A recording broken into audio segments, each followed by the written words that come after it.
तो प्रधानमंत्री नरेंद्र मोदी का नामांकन होना है। बीजेपी तीसरी बार सत्ता पर वापस काबिज होने की कवायद में जुटी हुई है और इसी मुद्दे पर करेंगे बहस की 24 का सेहरा, कौन विपक्ष का होगा चेहरा। बहस के 5 बड़े सवाल आपके सामने रख देते हैं। वाराणसी में प्रधानमंत्री मोदी के खिलाफ विपक्ष का नया चेहरा अभी तक नहीं मिला है। साथ ही अजय राय प्रधानमंत्री मोदी को चुनाव में चुनौती दे पाएंगे क्या, यह भी बड़ा सवाल है, क्योंकि लगातार 3 हार के बाद भी विपक्ष ने सबक नहीं लिया है। यह सवाल भी खड़ा हो रहा है। साथ ही सवाल खड़ा है कि काशी में प्रधानमंत्री मोदी के सामने विपक्ष के मुद्दे आखिर क्या होंगे और योगी मोदी की जोड़ी के आगे विपक्ष की क्या है रणनीति। इन तमाम मुद्दों पर करेंगे चर्चा, सवाल करेंगे। खास मेहमानों का पैनल मेरे साथ जुड़ रहा है। सिद्धार्थ यादव हैं, बीजेपी प्रवक्ता हैं, साथ ही राजकुमार भाटी हैं, समाजवादी पार्टी प्रवक्ता हैं, धीरेन्द्र कुमार प्रवक्ता एलजेपीआर के हैं और साथ ही मलूक नागर सांसद हैं और अखिल चौधरी प्रवक्ता हैं कांग्रेस के।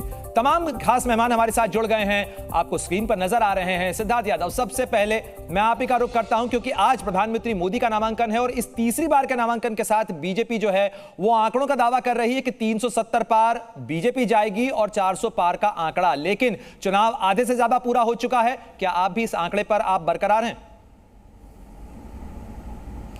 देखिए, निश्चित रूप से कल से जो दृश्य बनारस से हम लोग देख पा रहे हैं वो दिखाता है कि कितना अपार जन समर्थन और कितना प्रेम देश की जनता का, काशी की जनता का आदरणीय प्रधानमंत्री के साथ है। देश की सांस्कृतिक राजधानी से जब इस देश के मुख्य सेवक वो जाकर के वहां से हुंकार भर रहे हैं, तो वो जो काशी और मोदी का जो एक बेतोड़ जोड़ जो है वो हम सबको देखने को मिल पा रहा है। कैसे एक उत्साह लोगों के मन में है, कैसे लोगों के मन में आशीर्वाद की भावना से देश में वापस से उस प्रधानमंत्री को कमान सौंपने का मन है जो इस देश को विकसित भारत बनाने की बात कर रहा है। हमारा भारत आज जिस आत्मविश्वास के साथ भरा हुआ है और जैसी कल्पना, जैसा संकल्प हम सब लोग मिलकर के ले पा रहे हैं, उसका श्रेय आदरणीय प्रधानमंत्री नरेंद्र मोदी को जाता है। तो 400 पार इस देश की जनता निश्चित रूप से हमारी झोली में डालेगी। 300 पार जाहिर तौर पर आपके दावे और आपके जो बातें हैं वो तो वही है, वही आंकड़े दोहराए जा रहे हैं। लेकिन अखिल चौधरी, राहुल गांधी कई रैलियों के अंदर लगातार कह रहे हैं कि बीजेपी 180 के नीचे जा रही है और ये वो लिख के देने के लिए तैयार है।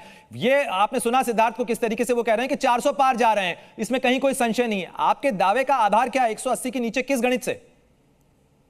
सर, गणित तो जो वोट्स पढ़ रहे हैं और इंडिया अलायंस के पक्ष में पढ़ रहे हैं वही गणित है हमारे पास में। लोग बाग इंडिया अलायंस के पक्ष में वोट कर रहे हैं और बीजेपी को हटाना चाहते हैं। वो ऊब चुके हैं 10 सालों के शासन के, कुशासन के, मोदी जी के व्यवहार से और जो भी चीजें चल रही हैं।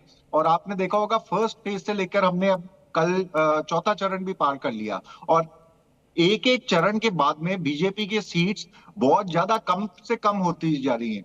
अखिल चौधरी जी, 2019 के लोकसभा चुनाव के अंदर आपके नेता राहुल गांधी अमेठी की अपनी सीट हार गए थे। वाराणसी में नरेंद्र मोदी को हराने के लिए क्या कांग्रेस का कोई चेहरा, कोई नाम है? क्योंकि जो आपने खड़ा किया है वो तो 2009 से लगातार चुनाव हार रहा है। देखिए, 2009 से ये जो चुनाव है वाराणसी की अगर आप बात करें तो मोदी जी अभी पर्चा अपना दाखिल करने के लिए आज जा रहे हैं, ये सुन रहे हैं हम लोग तो न्यूज से। इसके साथ में हमारे जो कांग्रेस पार्टी के कैंडिडेट हैं, जो मजबूत कैंडिडेट है अजय राय जी। मैं एक छोटा सा आपको बात बताना चाहूंगा।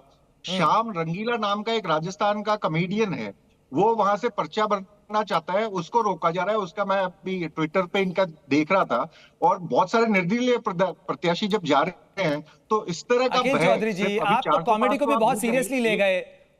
श्याम रंगीला क्या कह रहा है वो तो चलिए छोड़िए, लेकिन आप राजकुमार भाटी जी, क्या आप अखिल जी के इस दावे से सहमत हैं?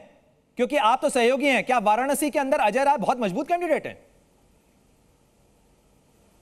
नहीं, वाराणसी में अजय राय नरेंद्र मोदी जी को कड़ी टक्कर देंगे। इस बार परिस्थितियां बदली हुई हैं। इस बार मोदी जी के विरोध की लहर पूरे देश में चल रही है और आपके शो में अब तक 2 बातें कही गई, मैं उनका दोनों का संक्षिप्त जवाब जरूर देना चाहूंगा। बिल्कुल। एक तो आपने कहा कि उत्तर प्रदेश में मोदी और योगी की जोड़ी का तोड़ क्या है विपक्ष के पास, लेकिन उत्तर प्रदेश बीजेपी तो कह रही है कि उत्तर प्रदेश में पुलिस प्रशासन ने गुंडों के आगे नतमस्तक हो गया। पुलिस प्रशासन फेल होगा। इस बयान पे भारतीय जनता पार्टी के इस बयान पे तो उत्तर प्रदेश में राष्ट्रपति शासन लगने का आधार बनता है। अगर उत्तर प्रदेश में संवैधानिक मशीनरी फेल हो गई है, पुलिस और प्रशासन ने गुंडों के आगे घुटने टेक दिए हैं, वो नतमस्तक हो गए हैं, तो सरकार तो फेल हो गई। ये यूपी बीजेपी का ट्वीट है कल का, आप ट्विटर चेक कर सकते हैं अगर आपने नहीं देखा हो।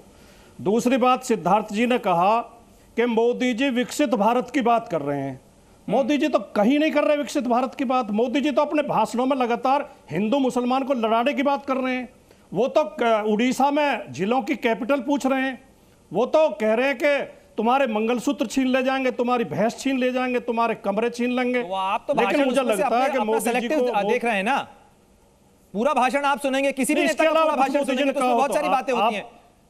चलिए राजकुमार जी, मैं लौटूंगा आपके पास, धीरेन जी का भी जवाब लेंगे। धीरेन जी भी हमारे साथ जुड़े हुए हैं, लेकिन सबसे पहले आपको वाराणसी लिए चलते हैं, क्योंकि इस तमाम बहस, तमाम चर्चा के साथ साथ ये भी जरूरी है कि ग्राउंड जीरो पे क्या चल रहा है वो भी जरा देख लेते हैं। मेरे सहयोगी रविंद्र हमारे साथ जुड़े हुए हैं। रविंद्र, जरा बताइए आज वाराणसी का माहौल क्या है, और इससे पहले कि अगर लोकसभा चुनाव के इतिहास की बात की जाए तो कांग्रेस और बीजेपी दोनों ही बार बार जीतती रही हैं वाराणसी की इस सीट को, लेकिन तीसरी बार यहां से चुनाव जीतकर वो स्ट्रीक जो है वो नरेंद्र मोदी क्या तोड़ पा रहे हैं? वहां पर जमीन क्या कह रही है?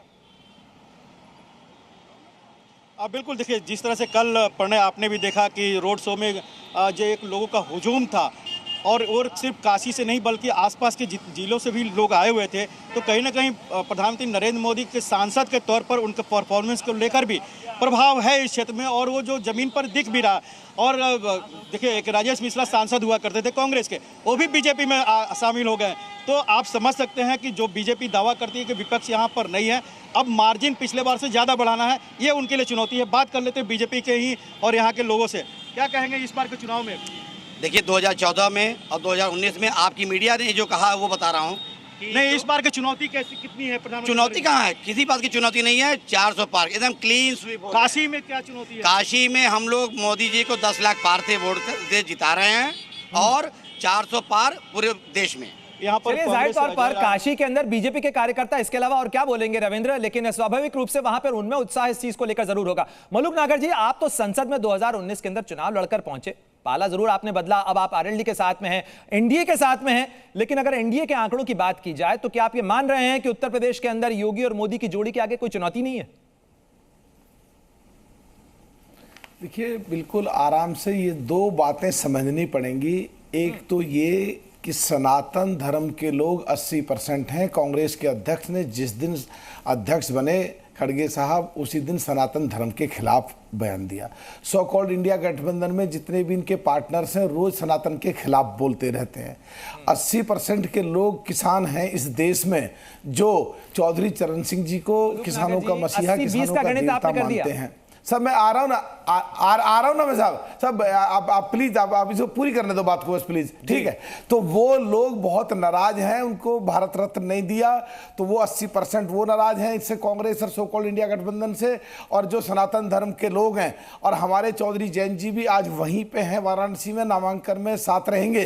तो पूरे देश में जो 80% लोग एक तरफ होंगे, तो फिर 400 के पार तो बिल्कुल आसान दिखता है। राजकुमार भाटी जी, सुन लिया आपने मलूक जी को, पिछली बार आप दोनों साथ मिलकर चुनाव लड़े थे, दोबारा बीएसपी और समाजवादी पार्टी, तीसरी बार मोदी जी को पहली बार 56% मिला, फिर 64% मिला, अब की बार 70% मिलेगा।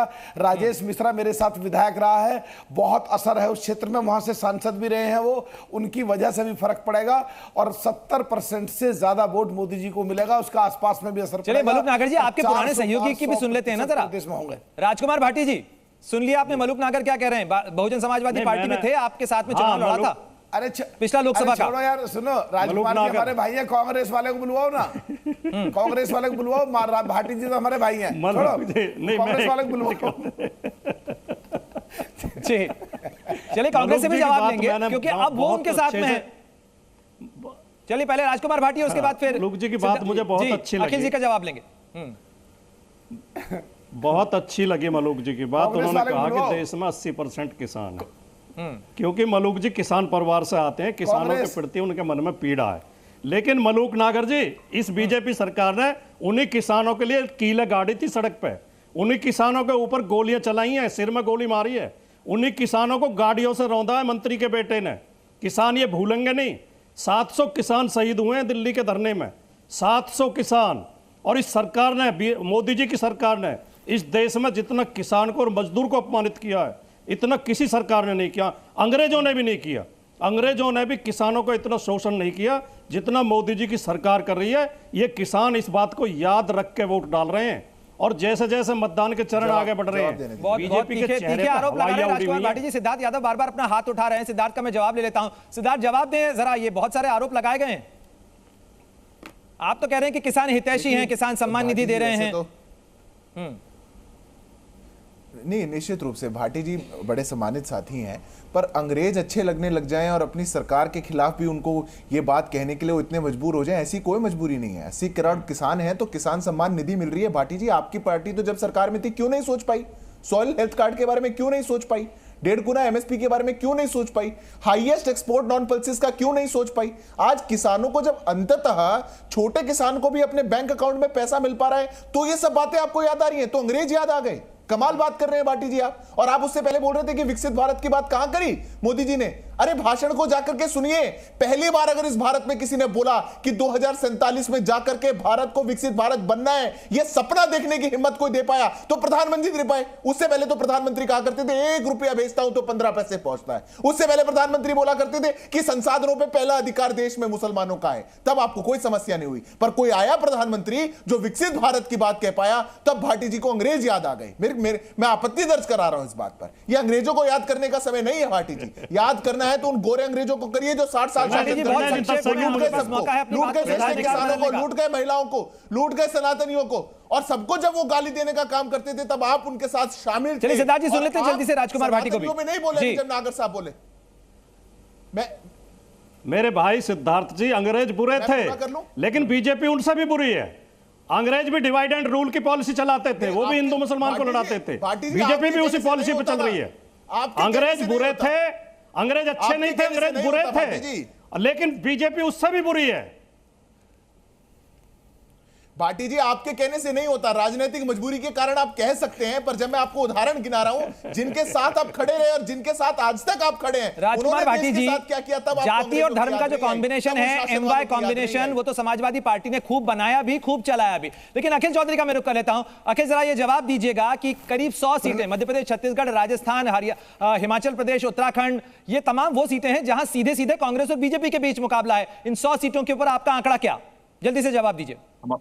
देखिए, ये जो सीटें आपने बात करी हैं, इनमें से 80 to 100% सीट्स पे ऑलरेडी बीजेपी है।